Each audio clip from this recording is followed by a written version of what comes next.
Tapos respectfully, Elizabeth Joey Cruz, na nakikinig po sa atin ngayon, nanonood ngayon, humarap ka dito, kumatapang ka. Hirap sa iyo, nagmumura ka nang dyan na wala kaming kalaban-laban. Humarap ka dito. Dito. Namo. Chairman. Yes, Congressman Abante. Particularly, I am referring to AKA Joe Diviri sapagkat matindi yung kanyang mga sinabi dito. Gusto ko talagang makita siya at makausap sapagkat dito minura niya ako at ang sabi niya, panay kabobohan sa quad, sayang kuryente sa'yo. Bigyan mo sa kanya. Ano yung pack you? Pack you. Hindi ko alam yung pack. Congressman Abante. Dali lang. Katutuloy ko lang buta. Mr. Chairman, Congressman, don't be so personal. Let's be more comprehensive on this approach. Binabasa ko lang po. Binabasa ko lang eh. Sige, go ahead. I'll give you Pangalawa, November 13, 2024, nagmura na naman siya. Hindi ko na babanggitin yung mura niya. Pag tinatanong kung anong legislation ginawa niyo in relation to this, BS, ano ba yung BS? BS inquiry, sasagot ka.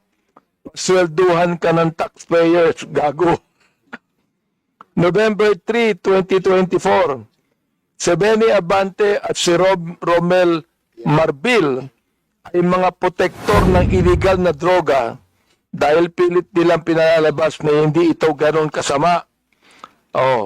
Tapos sabing ganyan, si Dan Fernandez and Ace Barber's survey are depressing.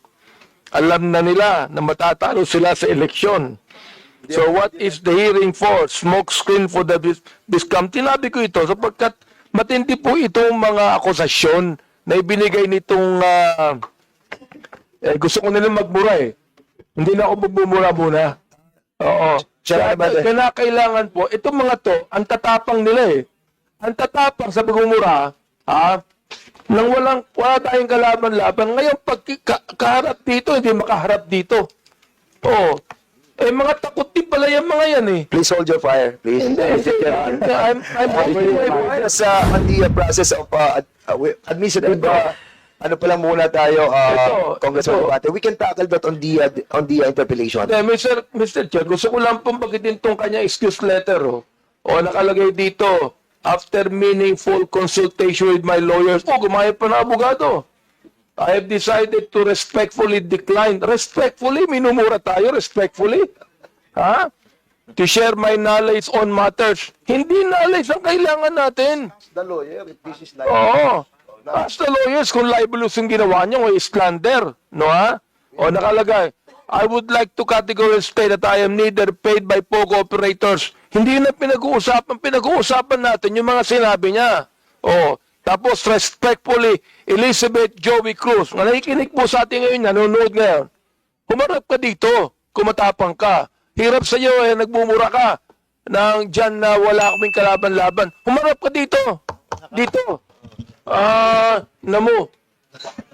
Chairman.